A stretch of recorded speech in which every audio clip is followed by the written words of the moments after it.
Hey, folks, welcome to Phantoms and Monsters Radio. Kentucky is a land shaped by contrast.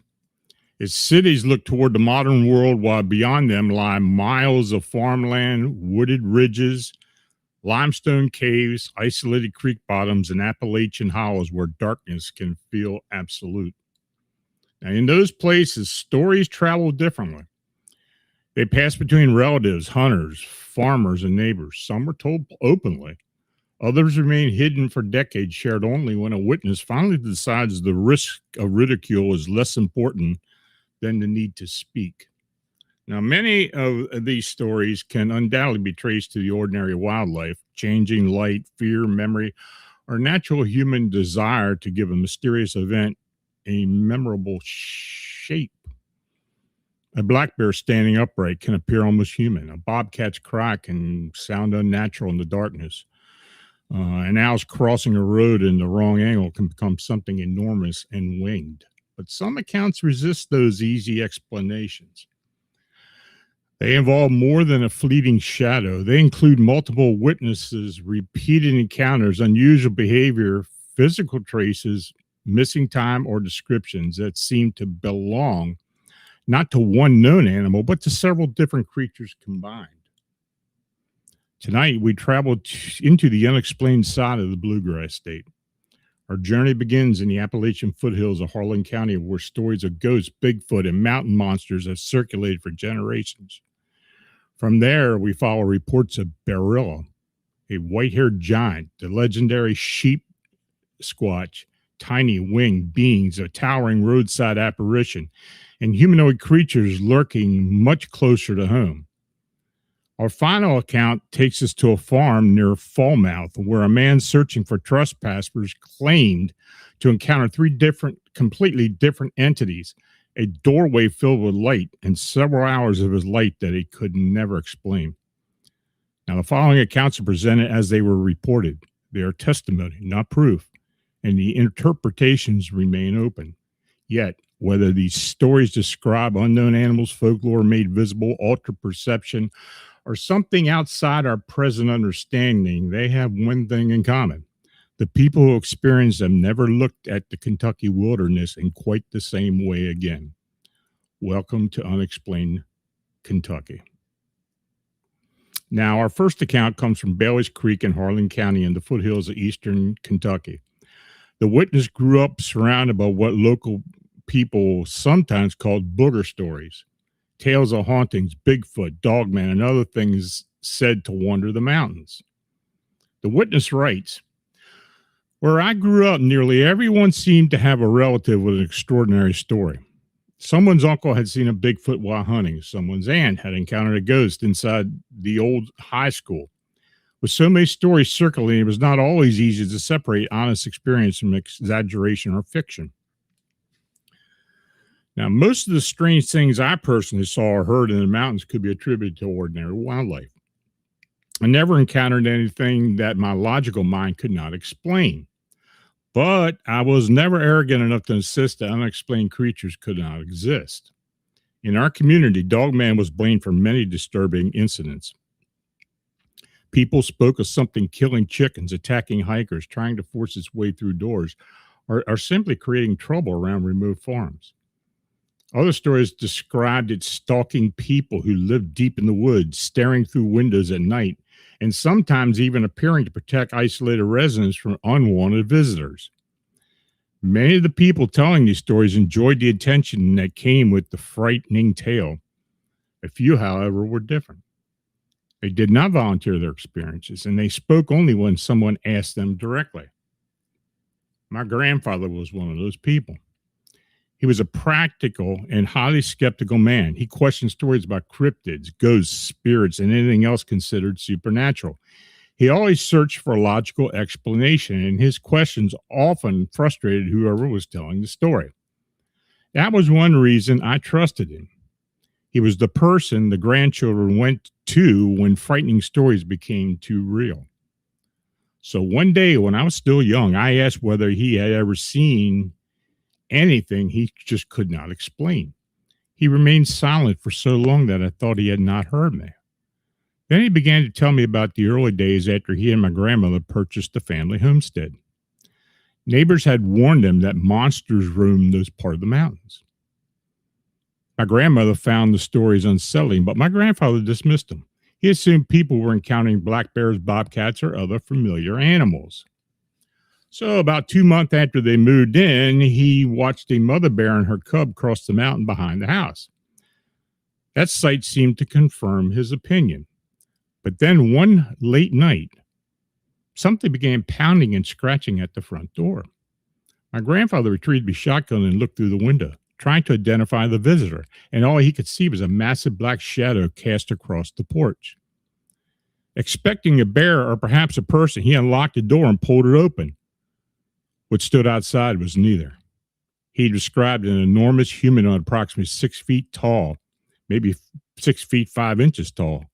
It stood slightly hunched behind the porch roof.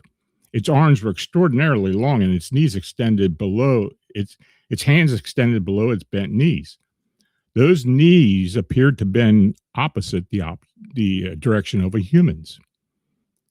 The creature's body was covered in thick, dense black hair. An overpowering odor surrounded it, a combination of wet dog and raw sewage. Its head was the feature he remembered most clearly. He said it looked like the head of a German shepherd attached to a huge, hairy, human-shaped body. And for a moment, the two of them simply stared at one another. The creature tilted its head and looked down at him. To my grandfather's expression seemed to contain fear and confusion. He raised the shotgun. Before he could fire directly at it, the creature turned and fled. My grandfather discharged the weapon as it ran and believed the shot struck the back of its right calf. The howl that followed terrified him more than anything else he had experienced. He rushed inside, bolted the door, and listened as the cries moved deeper into the mountains, growing fainter until the forest became silent again. But according to my grandmother, that was not the end of it. He swore that the creature,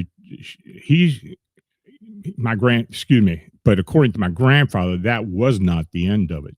He swore that the creature returned to the house on several later occasions. He would hear her dragging the injured lady across the porch as it approached the same front door. It never again attempted to force its way inside, and it sniffed around the entrance. It released a low growl and eventually disappeared back into the darkness. Now, my grandfather told me that many things in the mountains could injure or frighten a person.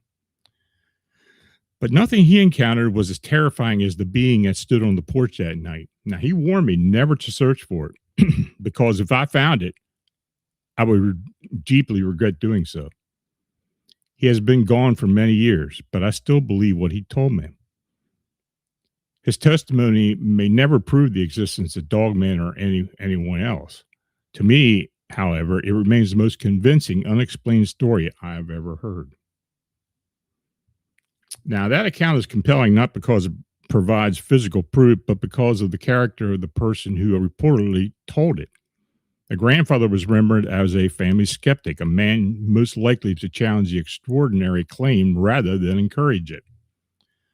Yet, even a sincere witness can misidentify an animal, especially at night and under stress. A bear on a porch may appear humanoid. Fear can distort proportions, and memories can change across half a century. But what happens when a similar descriptions no longer belong to one family or one night? What happens when reports accumulate across decades and the alleged creature appears to combine the anatomy of several known predators? That brings us to one of Kentucky's strangest regional cryptids, Bearilla. For decades, unsettling stories have emerged from the deep woods in the isolated hollows of Kentucky involving a towering creature known locally as Bearilla. Reports extending back to at least the 1940s describe violent encounters, unusual footprints, and a beast seemingly composed of most intimidating characteristics of both bear and wolf. Skeptics regard Bearilla as folklore, exaggeration, or ordinary animal distorted through fear. Supporters point to the recurring similarities in accounts separated by time and geography. Witnesses generally describe Bearilla as a massive, broad-shouldered.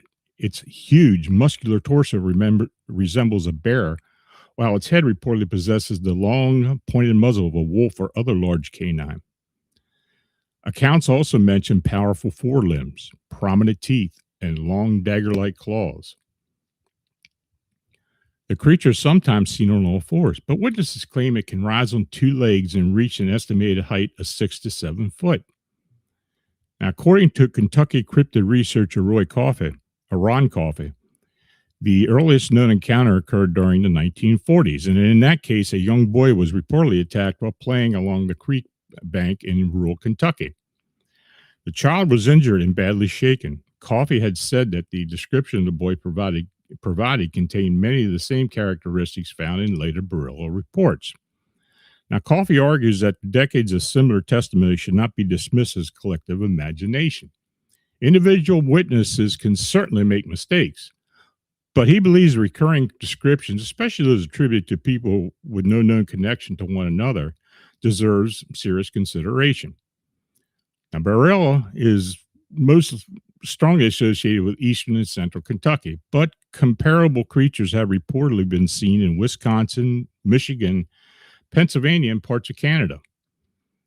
Many encounters occur in similar environments: forested creek beds, remote farmlands, isolated roads, and heavily wooded hollows far from concentrated human activity. Some witnesses report more than an unusual physical form. They describe a sudden and overwhelming sensation of fear, occasionally experienced before the creature is fully visible. That response may be nothing more than an instinctive alarm produced by an encounter with a large predator.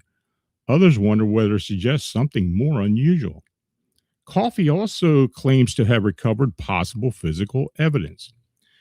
During a winter investigation in Bath County, Kentucky, he discovered a large footprint impression and preserved it in plaster. Now, according to Coffey, the track did not display the expected anatomy of a bear or wolf. Its proportions and toe ranges appear unusual, and he believes they correspond with witness descriptions of Bearilla's feet. One disputed footprint cannot establish the existence of an unknown species. Without independent analysis, additional tracks, biological material, or a specimen, the case remains interesting but inconclusive. Now, some residents are openly skeptical. John Pugh, who lived in the area, dismissed the sightings as hoaxes. He pointed to the lack of attacks on his own animals.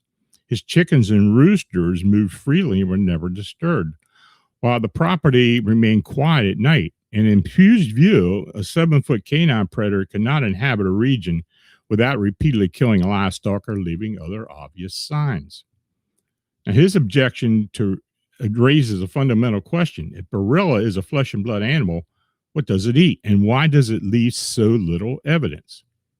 Now, Coffey counters that legends rarely survive for generations without some factual core.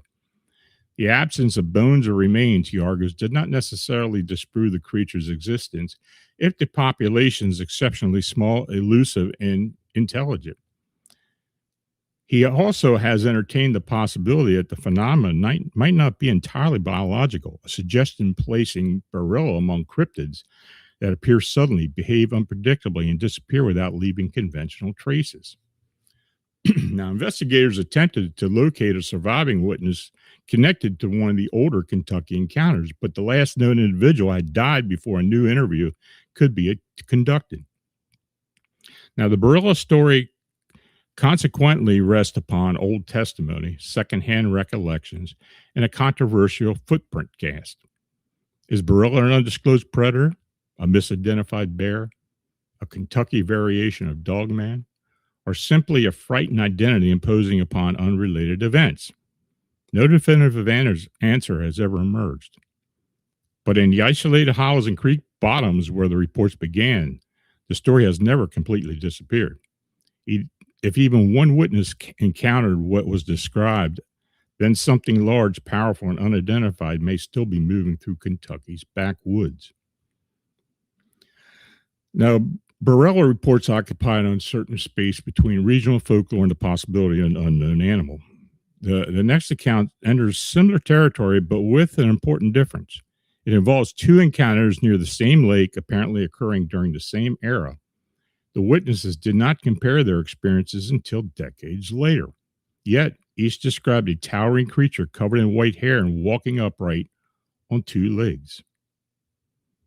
Now, the witness writes, when I was growing up, my family owned a cabin on a lake in rural Martin County, Kentucky, deep in the Appalachian region. The area had been more heavily developed in recent years, but it was extremely remote during my childhood. There were fewer houses, fewer visitors, and vast stretches of forest where a person could feel completely isolated. Now, my family sometimes held picnics in a large field bordering a farmer's property. Now, on one particular day, we selected a spot near the crest of the steep hill. And at the bottom, the field ended at the tree line of extensive forest. Now, I was too young to remember everything that followed, so much of this account comes from what my parents and sister have later told me. As we sat eating, my father heard a series of tremendous banging sounds coming from the bottom of the hill. The impact seemed to originate where the open field met the woods. They were deliberate and repetitive, nothing like branches falling or trees moving in the wind. My father walked to the crest to investigate, and at the tree line below, he saw an enormous white creature standing upright on two legs. Now, according to him, the creature was picking up large logs, lifting them above its head, and striking or throwing them against standing trees. Each impact produced the noise we had been hearing. My father called my mother over, and she observed it as well. Whatever they saw disturbed enough that the picnic ended immediately. They packed their belongings and took us back to the cabin. Now, my parents are rational, level-headed people. They are not drawn to sensational claims and never tried to convince anyone that monsters lived in the Kentucky woods. They rarely discussed the incident, and perhaps because few people wanted to announce that they may have even seen a Bigfoot. For years, it remained an uncomfortable family memory. Then, decades later, we were celebrating Christmas with my aunt and her family. They had also spent considerable time at a cabin on the same lake. And now, while we traded old memories, my aunt mentioned an unbelievable experience that she had shared only with my uncle. She used to make wild blackberry jam and would go out during the season to collect berries. On one trip, she noticed what appeared to be a bear feeding on blackberries in the distance. The sight frightened her, but it remained far enough away that she continued picking while carefully watching it. But then the animal stood up. When it rose onto two legs, she saw that its body was covered in white hair. It did not immediately drop back down onto all fours. Instead, it walked upright into the forest and disappeared. And as soon as she finished the story, my family revealed what had occurred during our picnic. Everyone was stunned. My aunt had never discussed her experience with my parents, yet she described the same basic creature, something enormous, covered in thick white hair and capable of walking on two legs. The encounters also appeared to have occurred during approximately the same period in the late 1980s and in the same general area surrounding the lake. Now, I later searched for similar reports and discovered that other people had allegedly seen unusual creatures in the region during that era. Now, one man was reportedly so convinced that he had encountered Bigfoot that he devoted much of his life to finding it again. He eventually claimed to have observed three creatures together. Two were large and brown. The third possessed a thick white coat, an appearance remarkably like the being my parents and aunt described independently. I cannot confirm that man's story, and I still do not know what to believe about my own family's experience. The rational part of my mind says it probably was not a Bigfoot. A bear standing upright could explain some of the sightings, particularly at the distance. An animal with unusual pale fur might appear even stranger under poor viewing conditions. But those explanations do not account for everything. My father described the animal standing upright while manipulating heavy logs and striking them against trees. My mother confirmed what he saw. And during a separate encounter, my aunt watched what she initially believed was a bear rise on the two legs and walk upright into the forest. None of them considered the behavior normal for a bear. All three insisted the creature was covered in thick white hair, and my aunt knew nothing about my parents' experience until many years later. Now, perhaps they all misidentified an animal. Perhaps time changed their memory in similar ways. Or perhaps something genuinely unusual was roaming the forest around Martin County Lake during the late 1980s. I cannot prove what they witnessed. I know only what they remained convinced that it was not a bear. And after hearing their independent accounts, I don't know how to explain it away at all. Now, a large white animal walking upright could represent a bear with an uncommon coat, an identified primate, or a memory reshaped through time. But pale humanoid creatures appear elsewhere in Kentucky's testimony, and the next case is considerably more violent. It began with an unexplained death of a hunting dog. It continued with something striking a camper before dawn. It ended in an open field where two men claimed a 9-foot white creature charged directly toward them. Now, in July 2004, friends Dakota Cheeks and Ricky Joyce encountered a remote section of Breckinridge County, Kentucky for a hunting trip. Ricky's grandparents owned a cabin at the foot of approximately a 100 acres of dense timber, and a property became their base camp. The trip took a disturbing turn on the first morning. When one of Ricky's dogs failed to return after being called, the men searched for her. They discovered the animal dead in a ditch. Now, according to Dakota, the head's dog appeared to have been violently twisted. He knew of no local predator he believed capable of killing an animal in that manner. A coyote seemed too small, and he was unaware of the bears in the immediate area. The discovery was especially troubling because Dakota and Rick had already heard unexplained noises coming from the top of the mountain. They described a combination of growls and screams unlike any animal that they could identify. Suspecting a connection between the sounds and the dog's death, they climbed onto the four-wheelers and traveled toward the hilltop.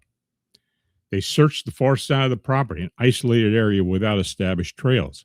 To make their movements easier to track, they circled an open field and left visible tire marks, allowing them to identify ground they had already covered.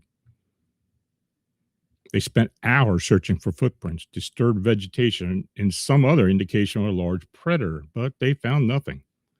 Eventually, the men returned to the camper. Almost immediately, heard movement outside.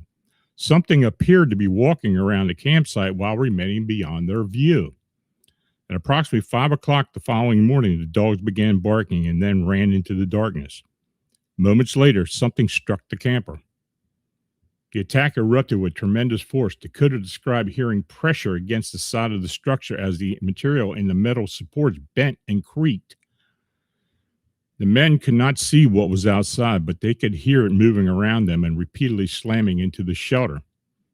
Then, without warning, the assault ended. Whatever had surrounded the camper appeared to walk away, leaving the campsite silent. Now, once the men believed it was safe, they armed themselves, mounted the four-wheelers, and began another search. They continued through the day and into the evening. Just after dusk, they crossed across the cemetery and entered an open field. There, Ricky noticed something standing in the distance. At first, he believed it was a tree. The figure was extremely tall, almost motionless, and slightly hunched. As they drew near, the men realized the pale form was not part of the landscape. It was alive. They described an enormous white creature with unusually long arms held away from its body. Its hands appeared to end in extended talon-like claws. It stood upright on two legs and was far too large to be human. Dakota and Ricky estimated that it reached at least 9 feet in height.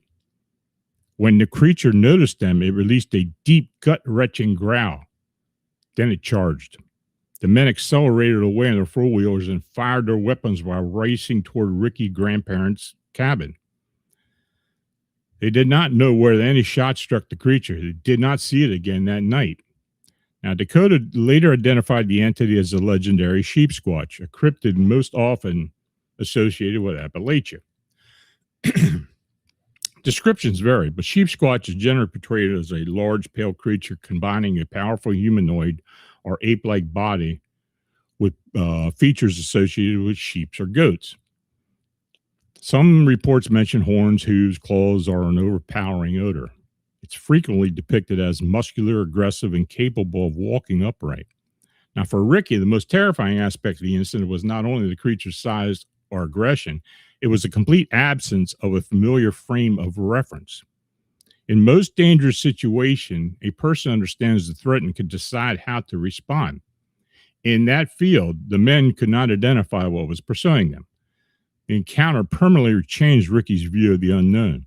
Before it happened, he placed no faith in myths, wives' tales, or stories of mysterious creatures. Afterwards, he became convinced that things may exist, which human beings have yet to identify. Other people connected to Breckinridge County have reported unusual animals.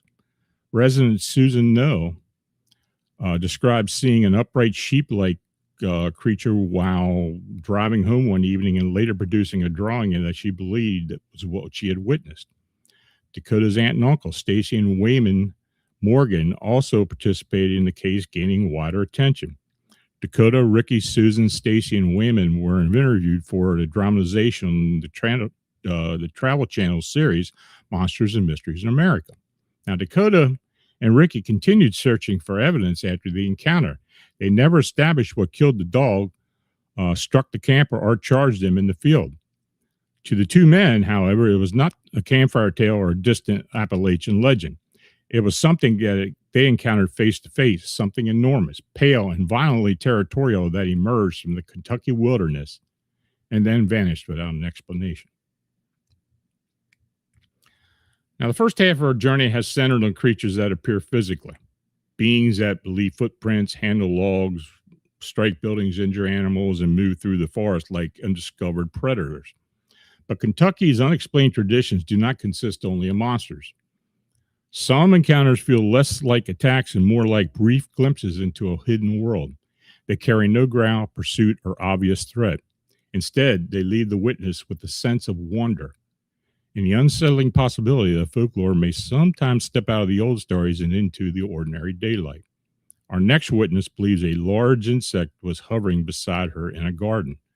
When she finally turned to look, she claimed to see a tiny man with pointed ears and wings. The witness writes, "Many years ago, I was dating a man who shared my enthusiasm for hiking and primitive camping. He wanted me to visit two close friends who lived in Kentucky on approximately 150 acres near Daniel Boone National Forest. I will call the couple Dan and Gina. They lived in an off-grid cabin that Dan had constructed himself. Around it was a cleared home site where Gina grew fruit and vegetables. A transparent creek flowed from a cave further up on the property, bordering and dividing sections of the land. The water appeared so clean that it could be consumed directly from the stream. Now, after the long drive, we arrived, and Gina immediately took me through the gardens. The property was lush and alive, bees, butterflies, and hummingbirds moving among the plants. The entire place felt protected, almost sacred. Dan and Gina seemed less like owners than caretakers entrusted with the land. And as Gina showed me crops growing near the tree line, something began darting through my peripheral vision on the right. I assumed it was an unusually large insect. It repeatedly approached and withdrew. And although bees do not normally frighten me, its persistence made me uncomfortable. Finally, I turned my head and looked directly at it. Hovering near my shoulder, it was a tiny man. He had inky black hair, pointed ears, and clothing that appeared to be made from deep green leaves. His wings moved with extraordinary speed and produced a sound resembling the wings of a hummingbird. I blinked several times, certain that exhaustion from the drive had affected my vision. The small figure responded by raising its hands beside its ears, wiggling its fingers, and blowing a raspberry at me. Then he flew away. I turned toward Gina, but I had only just met her and was afraid that she'd think I was irrational. She saw the expression on my face and began to laugh softly. And then she asked, in her gentle Kentucky accent, whether I had seen one of their fairies. She said they must have liked me and predicted that I would see fairy lights at night and rings in the grass the following morning. I remained stunned. I had experienced unusual things before, but I'd never seen anything I could identify as a fairy, gnome, or any other magical being. That night, we sat on the porch surrounded by flower-covered trellises and listened to the forest. Now, after a while, Gina tapped my arm and pointed toward the far edge of the cleared yard. Tiny lights glowed in the grass. They did not behave like fireflies. Each maintained a steady illumination as they rose into the air and then descended. Up and down they moved, again and again, for approximately an hour. We watched without speaking. The property felt sealed inside a world of its own. My boyfriend and I slept outside in the tent. I woke early, before anyone else, and walked barefoot across the dew-covered grass. There, I discovered 3 perfect circles where the vegetation had been pressed flat. The rest of the visit carried the same atmosphere. We hiked to the cave from which the creek emerged and ventured toward the deeper interior. Marks and figures covered the portions of the stone. Dan believed that they were petrographs left by indigenous people long ago. He told us that drumming and chanting could sometimes be heard inside the cave after dark. We did not return at night. Entering again felt disrespectful, almost like trespassing into a place that did not belong to us. Now, while inside, I had sensed unseen attention as though hundreds of eyes were watching. Many years later, I still think about Dan and Gina. I wonder whether they remain on the land, tending the gardens, guarding the cave, and protecting whatever hidden beings may share the property with them. Now, a skeptical interpretation offers many possibilities. The tiny figure may have been an insect transported by fatigue and expectation. The lights could have been from some insects or another natural source. The circles may have resulted from wildlife, weather, or ordinary patterns in the grass. Yet, the witness remembers the events not as separate curiosities, but as parts of one coherent experience, a landscape in which the boundary between folklore and reality briefly seemed permeable. That boundary now darkens again. On a country road in western Kentucky, 2 men in the same vehicle saw a towering figure beside the pavement. Neither spoke until they had passed it. Later, when they separated and asked to draw what they had seen, both produced the same disturbing details. A black central body, red eyes, and enormous wings fading from white to yellow and to red. Now, the witness, identified as Drew, writes, roughly 10 years ago, before I recorded this account, my former husband and I were visiting friends in western Kentucky. That evening, my ex-husband, Josh, and our friend's husband, Zach, left to rent movies from a local video store. The region is composed of small towns separated by farmland, woods, and long country roads. Main routes generally have streetlights, but the back roads can be completely dark. Zach chose one of those roads because he wanted to show Josh a house that he had been helping to build. I knew the route well. It extended for approximately 20 miles. My grandparents lived nearby, and one of my childhood friends had lived directly along it. I spent time in those woods while growing up and experienced several things I considered strange. The area was not known as haunted, and I eventually attributed those childhood memories to an impressionable imagination. Now, as Zach and Josh approached the curved section of the road, they saw an enormous figure standing just beyond the pavement. Josh estimated it was approximately 7 feet tall. Because the men were seated low inside a Dodge Neon, he later admitted that the perspective may have been distorted by the apparent height. Even so, both agreed that the figure towered over the vehicle. Now, neither man said a word until they had passed it. Another vehicle approached from the opposite direction, and as the driver reached the same location, the vehicle's brake lights suddenly illuminated. Josh and Zach believe the driver may have reacted to whatever stood beside the road. Zach turned around at the first available opportunity. Only then did the two men begin asking each other what they had seen. They returned to the curb, but the figure had disappeared. There were no street lights, so they stopped and searched the roadside with flashlights. They found nothing and saw no indication of where it had gone. When they arrived back at the house, both men were unusually quiet and visibly shaken. Each insisted that the other should explain what had happened. They eventually described encountering something beside the road, but we didn't immediately ask for the physical details. My friend and I separated them and asked each man to draw a figure independently. We wanted to know whether the descriptions would match without either witness influencing each other. The drawings were remarkably similar. One man drew only the upper part of the entity while the other sketched the complete figure. Both depicted a black central body with red eyes. Josh said it seemed to have no visible feet and may have been floating above the ground. Zach could not remember whether he looked towards its feet. His attention was captured by the enormous wings. Both witnesses illustrated the same unusual colorations. Wings were white near the top, faded into yellow, and then red. Their reported movement was stranger still. They did not flap vertically at the wings of the bird. Instead, they folded inward toward the center of the body and then extended outward in a repeated motion. Josh and I discussed the encounter for years. He never changed its essential details. Sometime later, Zach suffered a traumatic brain injury in a motorcycle accident. He had been riding alone. A witness reportedly said the vehicle left the road as though Zach had suddenly reacted to something crossing in front of him. Because of the severity of his injuries, Zach could not communicate what happened immediately before the crash. There is no evidence connecting the accident with the winged figure, and the two events may be completely unrelated. Still, I sometimes wonder whether Zach saw the creature again or whether its first appearance represented a warning that none of us understood. Whatever the men encountered, it affected them deeply. Both people traveled on a familiar road independently, describing the same towering, red-eyed figure with strange colored wings. A passing motorist may have reacted to it as well. But when Josh and Zach returned with flashlight, the roadside was empty. The winged figure has vanished into the western Kentucky darkness.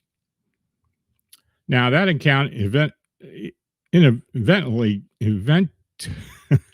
eventually evokes comparisons with Mothman and other winged humanoid traditions, but the unusual coloration and inward movement of the wings distinguish it from most familiar descriptions. It also introduces an important theme found in many unexplained encounters. The effect does not end when the entity disappears.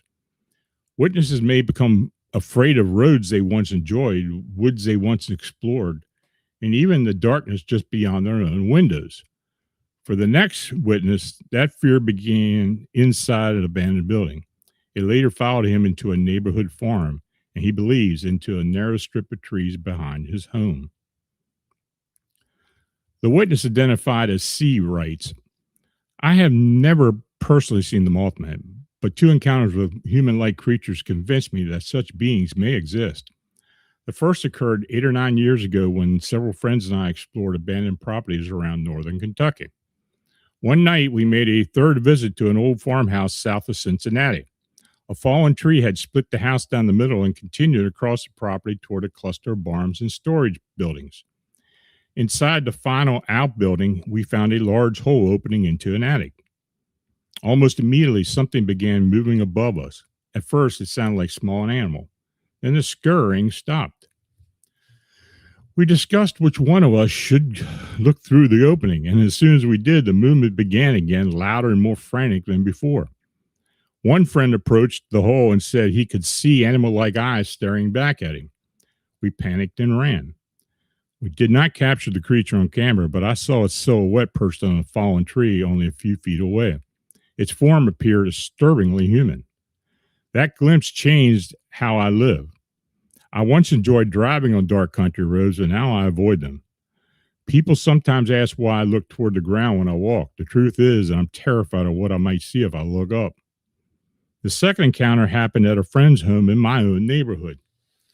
Across a small farm belonging to his neighbor, he noticed human-like figures standing along the crest of a hill. It stared directly at us. Then it turned and walked away upright on two legs, and as it moved, it continued looking back until it disappeared over the ridge. More recently, I have heard something in the narrow strip of woods behind my house. At times, it sounds as if an animal is being eaten. Whatever is producing the noise does not resemble a coyote. I know what coyotes sound like and have compared the noise with recordings. I could not identify it. The distances involved disturbed me most. The silhouette in the tree may have been no more than 6 feet away. The figure on the ridge was approximately 60 feet from us. Whatever is moving behind my house could be only 20 feet away. The next time I hear it, I intend to investigate. If you do not hear from me again, assume the worst. Well, we hope the witness resisted the urge to enter those woods alone. Curiosity is understandable, but darkness, uneven terrain, frightened wildlife, and unknown people are real dangers regardless of what causes the sounds. Now, the final account leaves familiar ground almost completely. It began on a farm near Falmouth in November 1991. A worker entered the woods expecting to confront hunters who had trespassed onto his property. Instead, he reported a small gray being, a reptilian guardian, a towering Bigfoot-like creature, telepathic communication, an illuminated doorway, and a transition from afternoon to night that seemed to happen in an instant. Now, the witness identified as M writes me, this happened in November 1991 on a 160-acre farm near Falmouth, Kentucky.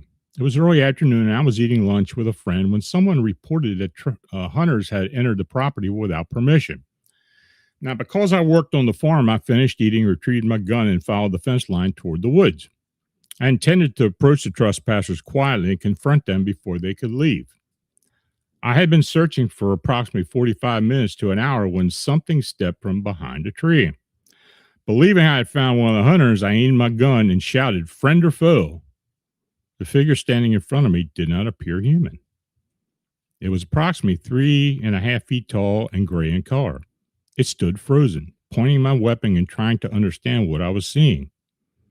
Then I failed to communicate directly in my mind. No words were spoken aloud, but I somehow understood that the being was young, female, and frightened. I also received the impression that she intended to run toward a small knoll nearby. A moment later, she did exactly that. The being turned and ran up the hill. I followed. When I reached the area, there was a flash of light and what appeared to be a doorway materialized in front of me. The opening was approximately 4 foot wide and 8 feet tall. Brilliant light filled its interior. Within it, I could see the small being I had followed. Her appearance now seemed different, as though she were wearing a tight-fitting black suit. Then I detected rapid movement from the corner of my left eye. Something was running toward me. I turned and found myself facing a second entity, a lizard-like humanoid standing between 5 to 6 feet tall. It carried a long staff in one hand. Its body appeared reptilian, but the face looked more like that of an insect. Its eyes were blue. Again, information seemed to enter my thoughts without audible speech. I felt that this entity was either a young female's father or some kind of guardian. It suddenly approached me, and I believe it considered me a threat. Before I could respond, the third creature appeared on my right. This being stood 7 to 8 foot tall and was covered in brown hair. It resembled common descriptions of Bigfoot. I had not heard a reproach. It seemed to materialize beside us. The hairy creature did not move its mouth, but it heard a clear message in my mind. No, don't hurt him. The reptilian entity stared directly at me. As it did, its blue eyes changed to a brilliant gold yellow. That was when I ran. I remember fleeing, but what happened next is impossible for me to explain. In an instant, I found myself standing alone in the woods. It was no longer afternoon. Night had fallen. I remained there in shock, trying to understand how much time had passed. The entities, the illuminated doorway, and the strange light had disappeared. The forest was silent. Eventually, I returned to the farmhouse. Another farmhand told me that the people had been searching for it because they believed I was lost. I offered no explanation, told no one about the encounter. More than 3 decades had passed. I had never seen the small gray being, the reptilian guarding the towering hairy creature, or the doorway of light. I cannot explain what happened or account for what the hours that apparently disappeared. I know only that I entered those woods expecting to confront trespassing hunters and instead encountered something that challenged everything I believed possible. So we had 8 reports, 8 different confrontations from the unknown. Some may have natural explanations. Kentucky is home to dense forests, deep caves, isolated farms, and wildlife capable of startling even experienced outdoorsmen. Darkness alters distance. Fear magnifies size. Memory fills gaps. And stories can acquire new details as they pass from one generation to the next. But natural explanations must still account for the specific testimony. A skeptical grandfather claimed a canine humanoid returned repeatedly to his porch. A researcher preserved a footprint he believed belonged to no known bear or wolf. 3 relatives independently described a white-haired creature near the same Martin County lake. 2 hunters reported a 9-foot entity after something attacked their camp. A visitor to an isolated homestead claims she watched a tiny winged man hover beside her. 2 men produced similar drawings of a red-eyed roadside figure. Another witness described humanoids appearing first in an abandoned building and later near the neighborhood. And a farm worker claimed that a simple search for trespassers ended with telepathy, multiple entities, and a doorway of light in missing time. These accounts do not all describe the same kind of phenomena. Some suggest undiscovered animals. Others resemble traditional spirits, fairies, extraterrestrials. Cryptids are beings for which our familiar categories may not be adequate. Perhaps that variety is the most important part of the mystery. Kentucky wilderness in these stories is not merely a place where unknown creatures hide. It is a boundary landscape where witnesses believe the ordinary world briefly opened into something else. Whether that opening exists in the forest, in human perception, or somewhere between the two remains unanswered. Folklore is not evidence by itself.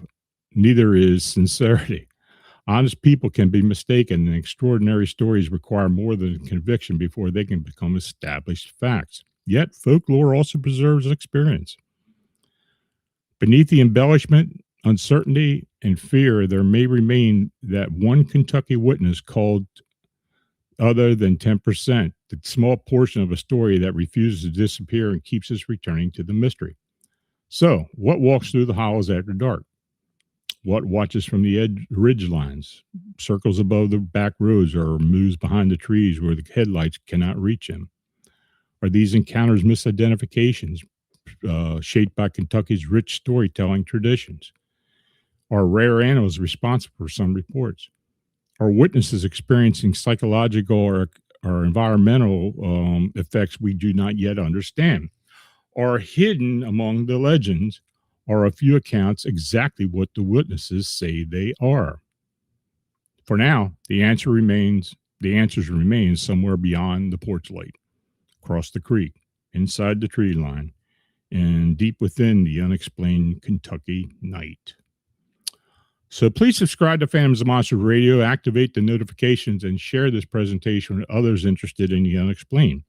If you have experienced something unexplained in Kentucky or elsewhere, I encourage you to document every detail you encounter or remember.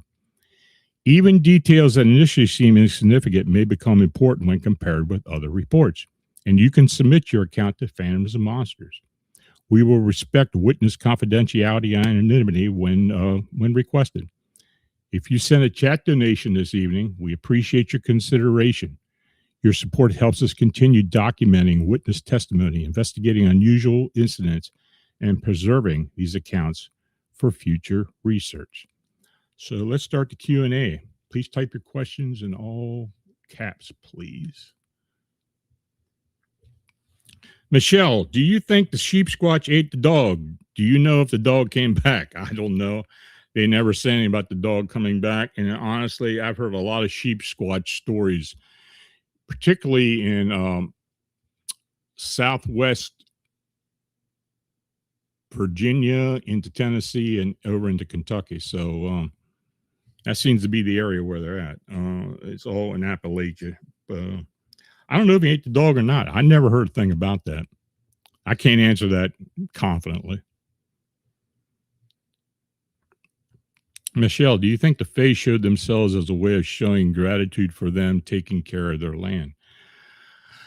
Maybe, but I guess they were just living the way they live and, not expecting much. But then again, if they show off and that's the way they show their appreciation, I've heard a lot of fairy stories and a lot of little winged being stories over the years. And honestly, I'm not really surprised by it. I have people that have described fairies in different ways, but it always turns out to be very similar in fact. And they're very adamant about what they saw and they experienced. Lotta Bright, when something like a Dogman comes right up to a home instead of staying in the woods, do you think it's trying to get inside or trying to make sure the people inside know it's there? Probably both. I think from the accounts I have heard, even locally, that they want people to know that they have their own territory and that, when they show up once in a while or seen once in a while, that may be them giving that type of information. I don't think they really want to cause a ruckus or anything. And if they do, they must have a reason for it. But until now, I don't know of anything that could justify them attacking anyone. Some people have suggested that they just want to mark the territory. And just like the one account I had in Maryland where that upright canine busted into the police officer's home. I think that was a territorial thing because he lived along a restricted area for wildlife. So I think that may have been what happened. Lola Bright, when different members of the same family have encounters, do you ever wonder whether the creature is returning to the people rather than just location? Could be. Yeah, I mean, if they're used to certain people being around for whatever reason, if it's something that's been a generational thing or they're just used to these humans, and if they're treated well, sure, they may come back for that. Michelle, do you think so many of these creatures are described as smelling like trash, death, and even musty earth? What do you think that is? Well, they're animals. They don't take a bath for the most part. And, they're out in the woods and everything, and dirt accumulates, sweat and grime accumulates. When I used to go bear hunting, I used to go deer hunting. Deer usually keep pretty clean. Bear, not so much though. So, it could be just, that they just don't groom that well, I guess. Dagnama, do you believe that many cryptids can move in and out of our dimension without requiring portals? I think most of them do. I think most cryptids are supernatural beings. I mean, I'll probably say that till the day I die. Had encounter reports sent to me for years that suggested that these things are not indigenous beings. Sure, I do believe there are some Bigfoot that live in areas where they are indigenous, in groups, family groups, and such. But for the most part, I think they and others are not necessarily time travelers, but dimensional travelers through gateways or portals of some type. Until I'm proven otherwise, that's what I'm going to believe, because that's just the only thing at this point now that makes sense to me. Jose Sanchez, are most cryptids usually reported to have the same stenchy smells, or does one outweigh the other in that category? Bigfoot may be a prime candidate, so I've heard. I've heard it from all types. I've heard people have had a Bigfoot encounters where they didn't smell a thing. Early on, that seemed to be the trend, and everybody seemed to be describing these smelly, hairy giants. But I've heard it for several types of cryptids, even Mothman. We've had that ammonia smell pop up with the Mothman encounters, especially in around Chicago. That ammonia smell that seems to resonate when the human goes to an area where this thing had been at. So I think they all have some type of signature sent to them. Maybe not as good as others, but I think they all possess it. Lala, Bright, how rare are white or very pale Bigfoot reports? And have you ever found any pattern where those particular sightings happen? Why are they there? Different colored Bigfoot. Okay. There are certain areas in Pennsylvania where there have been multiple seen. Allegheny State Forest, the area around Portage, Pennsylvania. There have been several around a reservoir up in that area. In this area, in the state of Pennsylvania, that's the only two areas I know where there have been multiple sightings of white beings. I've heard of several down in the Ozarks. Even the Sheepsquatch thing, where people have said that they are white in color. Look, any animal that is white or is pale, unless they're ferocious, they don't stand a good chance of reaching adulthood, because they're very easily seen, and if they don't have a way of defending themselves, a lot of them aren't going to make it. So any type of albino type of creature, or that's normally a dark color or has a lighter color to it, they're going to be threatened, because they're easy prey. They're easy to be found. So, but there are two areas I know in Pennsylvania, and I imagine there are many others in other states as well. Jose Sanchez, extraterrestrials often been said to smell like sulfur, but cryptids have also been, maybe they are related, pale crawlers. I don't know. That sulfur smell could be from a lot of different things. It could be natural or from something else. Occasionally I will hear about other humanoids having a sulfur smell. Cryptids, more like that sulfur smell that comes with the garbage smell, decomposing.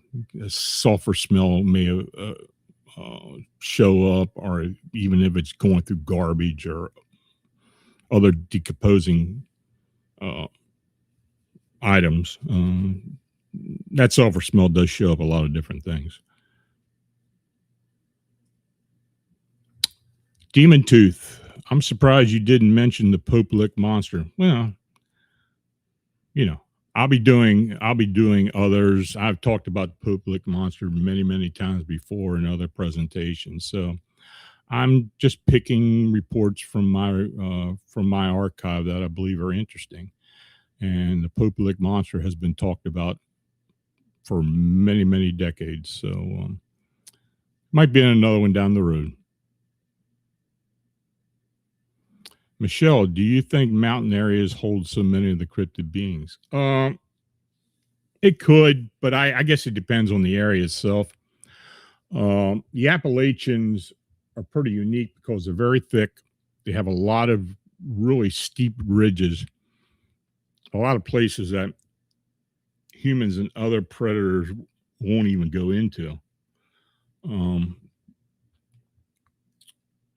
so it's not surprising that there are a lot of sightings along the Appalachian Trail in particular because it's a designated trail and they're used to humans coming through there. So if a creature is in there, a Bigfoot may see somebody and they may accidentally be seen by a human. I think most mountains are pretty protected for unknown animals or for any animal for that matter. The Sierras, very high, very rugged. A lot of creatures won't go into that terrain. So yeah, I mean, taking those two examples, yeah, they're definitely advantages to being in that area. Winnie Niece, could it be a curse? Could it be a curse individuals? Bible talking about King Nebuchadnezzar. Islam talks about it. Many religions speak about it. Yeah, I mean, if you want to go deep into that and use it as part of the beliefs, your belief system, or even the possible stories and tales and legends of older civilizations, yeah, I guess it could be, but I try to be a little more practical, though. In some cases, it just doesn't come out that way because I do have opinions about a lot of these things. Um, but it could be. I mean, it very well could be. We don't know everything yet. We definitely don't know everything. I mean, I'm quite sure we're going to learn eventually some very interesting facts about cryptids, extraterrestrials, and other beings that we just don't understand. Might take a while, but I think we're gonna learn something eventually. Can Squatch, any reports of ghost sightings from the 1700s, 1800s of Kentucky of pioneers and indigenous tribes? Yeah, I've got a few. I'll have to dig those out for a specific show. There's a lot of historical stuff that comes out of those eastern hills of Kentucky and into the plains area. So yeah, we'll have to dig those out at some point. Jose Sanchez, a cryptid has ever been reported to have been somehow involved with technology, or are they more primitive in that sense? Difficult question. Sorry. I don't know. There's a lot of conjecture about cryptids and extraterrestrials or um, other beings that may not be of our earth plane. Um, it to this point is a lot of rumor, but there's a lot of things that pop up once in a while where people will recognize some type of association with these creatures and with these entities. I do believe that there is an extraterrestrial, ultra terrestrial, non-terrestrial connection between us cryptids and these beings. There may be a very fine line, but I think over the years and some of the stuff that has popped up in our for our perusal, I think there tends to be some things that may actually be unexplained that may add a connection to that. But it's something that we just got to keep documenting and keeping in our research and continue to look at and try, if we get new counts, try to see if we can make an association with it. Jose Sanchez, any recent giant man sightings? Like, is that giant? Haven't heard of it in a long time. I don't know. I mean, I haven't heard of anything. If giants was what you're talking about, I haven't heard any other than people seeing things on mountains and stuff and thinking they're giants. And I don't really talk about giants in particular, but occasionally something will pop up that'll seem a bit interesting and has some unexplained reason as to why people saw it and how it reacted and such. So that'll bring that up. But who knows? I don't know a whole lot about the giant tails, but they're occasionally one will come my way.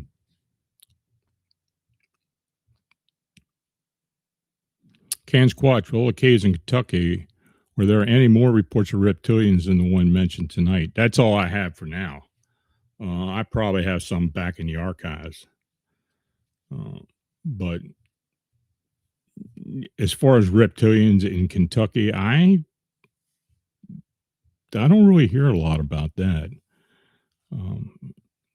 Other areas in particular, more so down further south into the Ozarks, Arkansas,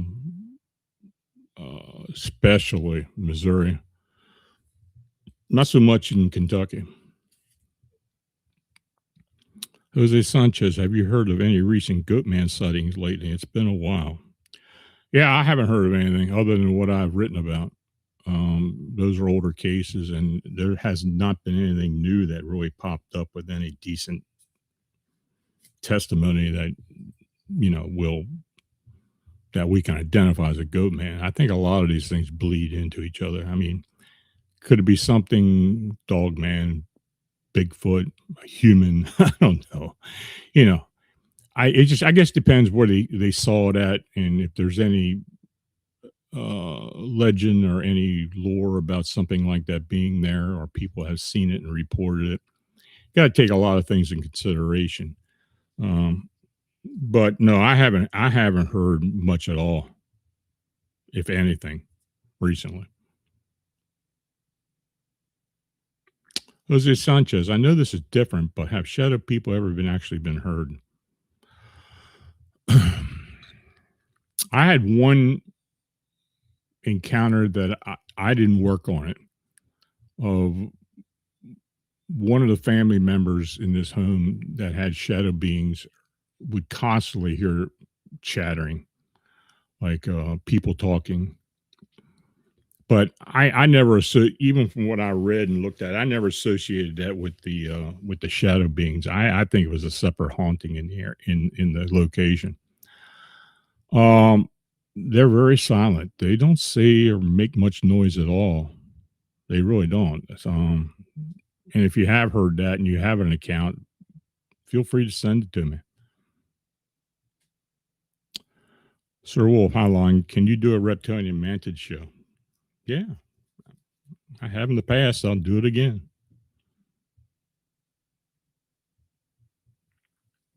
Okay, folks. Well, this went a long way tonight. So, again, I want to thank you for showing up and for joining me this evening. I'm grateful for your continued interest in and support of the channel. So, until next time, please remain observant. Trust your instincts and remember that the world around us may be far stranger than we've been led to believe. So, again, have a nice evening. Have a great weekend. See you next Friday. Good night.